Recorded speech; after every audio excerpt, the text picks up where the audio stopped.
At the quiet, secluded convent of Santa Lucia, located on the outskirts of the small town of Villa Cruz, life seemed to unfold with the serenity one might expect from a place dedicated to religious devotion. The year was 1986, a time when faith was still a central pillar in rural communities across Spain. Surrounded by rolling green hills and an air always scented with lavender, the convent stood as a symbol of spirituality and comfort. Sister Maria del Rosario, a young nun of just 26 years old, had arrived at the convent 4 years ago. She had left her small village in Andalusia behind, seeking to fulfill what she described as a divine calling. Yet, to those who knew her, there was always something more to her. She was a woman of serene beauty, large, dark eyes, brown hair that she kept hidden under her habit, and a soft voice that had the power to transmit peace to those who listened to her. But behind her quiet smile, there was a person with a restless mind, who was constantly searching for something beyond the strict norms of monastic life. Father Joaquin Alvarez, 34, arrived at the convent a few months before the beginning of this story, as part of his pastoral work. He had been sent by the Bishop of Toledo to spiritually guide the nuns of Santa Lucia and attend to the needs of the small parish in the town. Joaquin was a tall man, of athletic build, with a penetrating gaze and a charisma that made him stand out wherever he went. The inhabitants of Villa Cruz quickly began to talk about him, and not only for his dedication to the priesthood, but also for his elegant bearing and his deep voice that seemed to envelop whoever listened to him. From the moment Father Joaquin and Sister Maria first locked eyes, something intangible began to form between them. Joaquin, with his approachable personality and sincere way of speaking, always found excuses to chat with Maria, whether it was about restoring an old painting in the chapel or organizing the next Mass. Maria, though shy at first, began to seek out his company almost unconsciously. The convent, with its high walls and silent corridors, did not seem like the place where something forbidden could take place. But as they say, love and desire do not understand places or circumstances. As the weeks turned into months, the relationship between Joaquin and Maria grew stronger. It was subtle at first. Small gestures, like an exchange of smiles during prayer times or simply walking together in the convent gardens when no one else was around. Maria felt that Joaquin understood her in a way that no one else did. In him she found a listening ear and words that seemed to ease the doubts that sometimes crowded her mind about her vocation. Joaquin, for his part, also felt something he had never experienced before. He had spent more than a decade dedicated to the priestly life, convinced that his mission in life was to serve God and his community. But with Maria, all that began to shake. She was not only beautiful, she was also intelligent, curious, and had a light that illuminated even the darkest corners of his own soul. Their conversations became increasingly personal. They talked about their childhoods, their fears, and their unfulfilled dreams. Joaquin confessed that he had been passionate about music before joining the seminary, and Maria revealed that she had dreamed of being a writer before life led her down the path of faith. In those shared moments, it seemed as if the outside world disappeared, leaving them alone in a space where nothing else mattered. Not everyone in the convent was oblivious to the growing closeness between Sister Maria and Father Joaquin. The Mother Superior, Sister Angelica, was a strict woman who had dedicated more than 40 years to religious life. Her intuition, honed by decades of experience, soon alerted her that something unconventional was going on. Although she had no concrete evidence, she began to observe Maria and Joaquin's movements more closely. Some of the other nuns also noticed the chemistry between them. In an environment as closed as the convent, where the daily routine left little room for distraction, the smallest details became the subject of analysis. A shared whisper, a glance that lasted a second longer than necessary, or the simple fact that Joaquin always seemed to seek out Maria among the others. Have you seen how Father Joaquin always finds excuses to talk to Maria? Sister Beatriz once commented to another sister, "They say he is a very pious man, but he is also human." And Maria? Well, we all know she is not like the others. Sister Beatrice's words reflected a mixture of curiosity and envy. Although Maria did not know it, her beauty and gentle personality had aroused certain resentment among some of her companions, who considered her too earthly for someone who had taken vows of chastity and obedience. Meanwhile, Joaquin and Maria struggled with a whirlwind of conflicting emotions. They both knew that what they were feeling was inappropriate, even dangerous, but at the same time, it was something they couldn't ignore.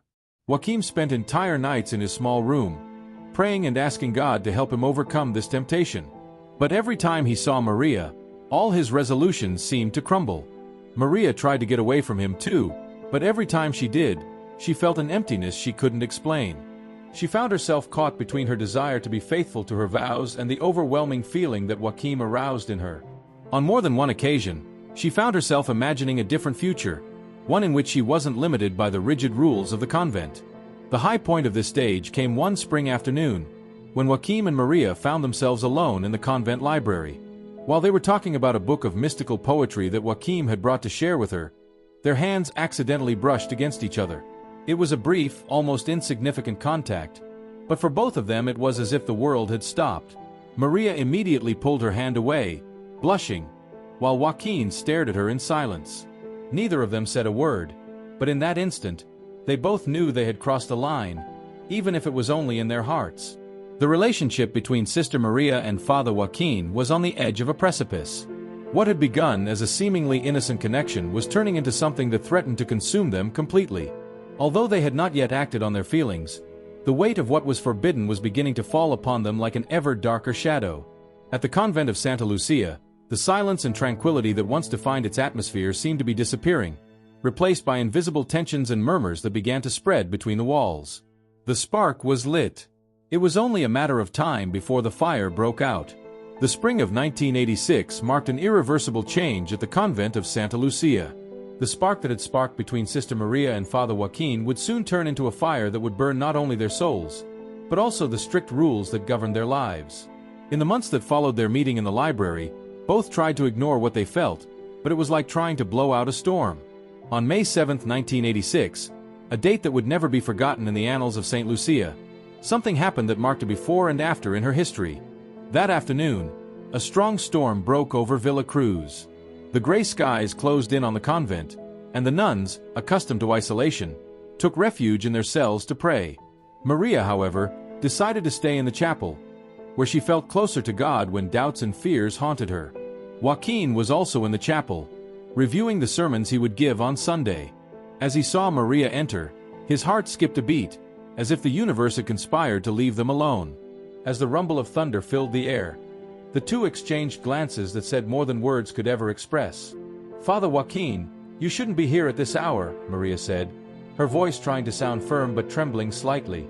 "Maria," he replied, putting the papers aside. "I don't know why I'm here either, but can you deny that this is the only place where our souls seem to find peace?" The silence grew heavy between them, broken only by the patter of the rain against the windows. Maria tried to take a step back, but Joachim stopped her with a look that seemed to pierce through her. "We shouldn't do this," she muttered, though she didn't know exactly what she meant. "We can't ignore it any longer, Maria." "You know it as well as I do," Joachim replied, taking a step towards her. It was at that moment, under the dim candlelight and the echo of the storm, that the inevitable happened. Joachim took Maria's hands, and she, after a moment of hesitation, did not resist. The distance between them vanished, and what began as a hesitant embrace soon became something much more intense. From that night on, Joachim and Maria began to look for any opportunity to be together. Their encounters were brief, stolen between the rigid routines of the convent, but each one was more intense than the last.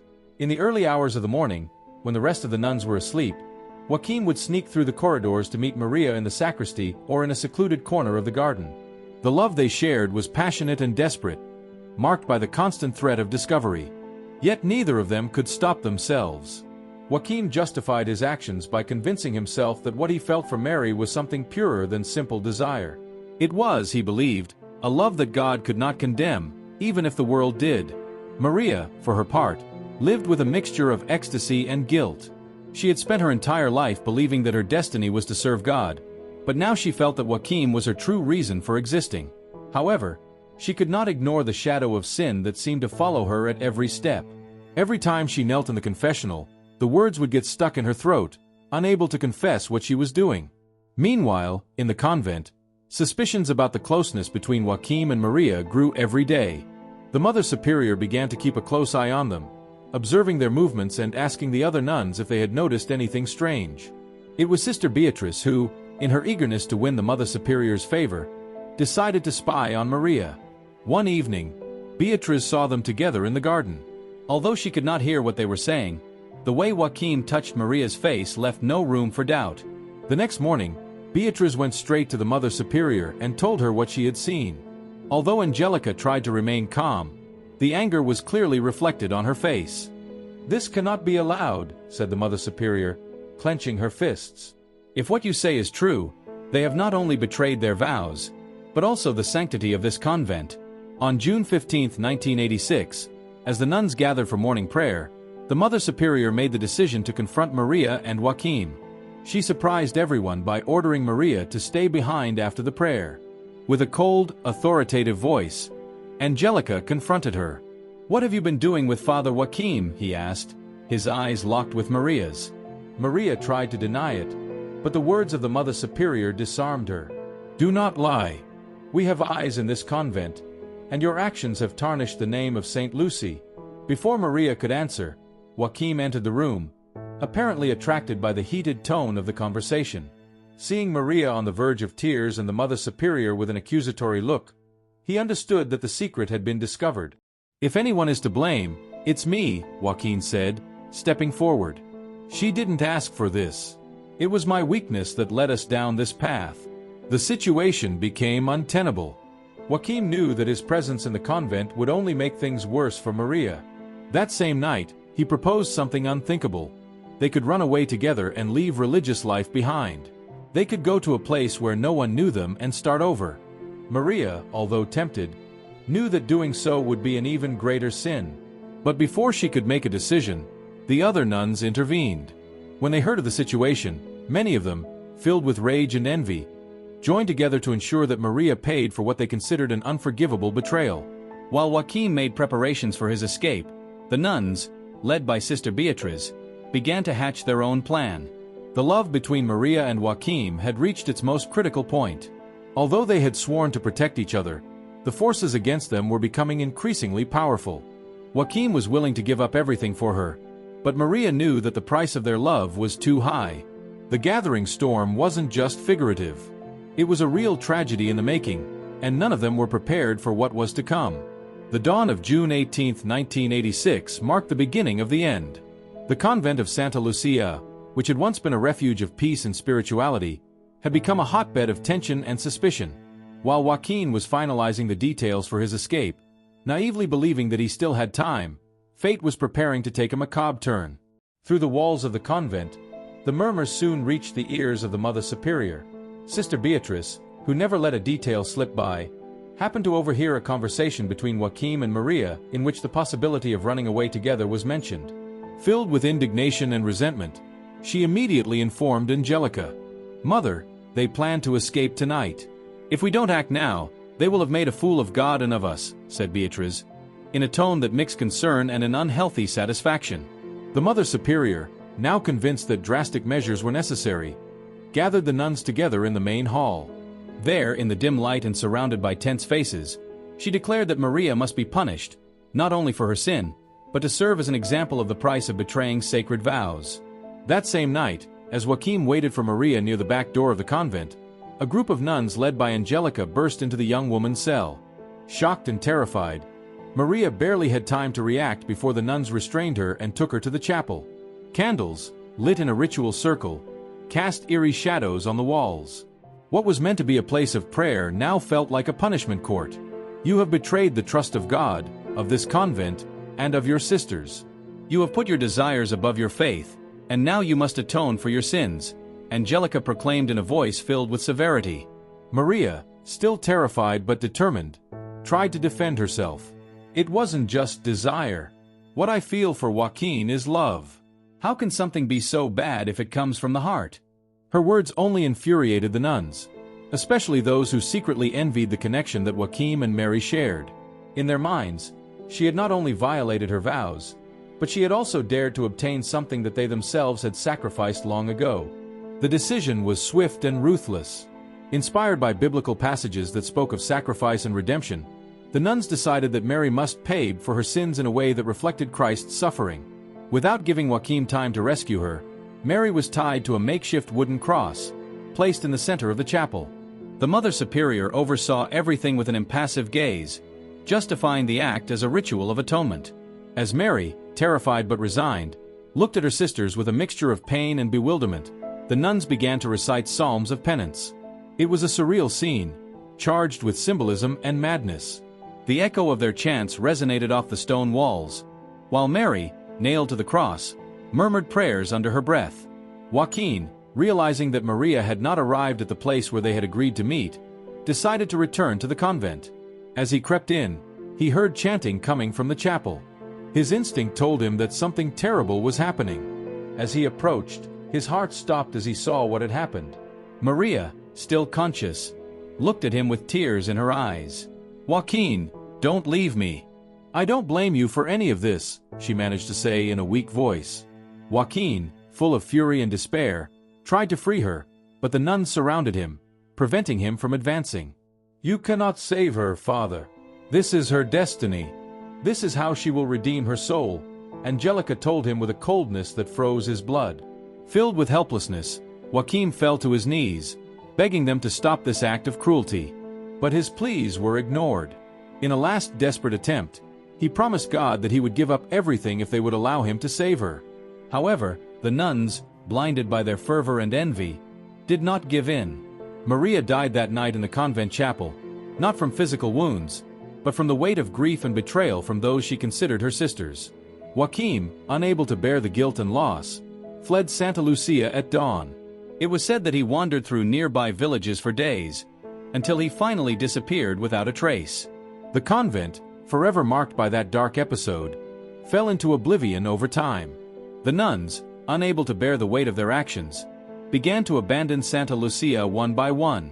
By 1990, the place was completely deserted, becoming a ruin that the locals avoided, believing it to be cursed. Years later, in 2003, a group of researchers studying cases of abuse in religious institutions found records related to the Santa Lucia convent.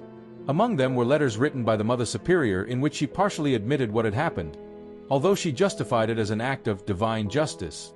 The story of Sister Maria and Father Joaquin became a local legend, a reminder of the dangers of repressing love and the extremes to which fanaticism can go. Today, the convent of Santa Lucia remains abandoned, its walls covered in moss and its halls empty, but some claim that on stormy nights, a distant echo of chanting and a whisper can be heard that seems to say, "Love and faith should not be at war."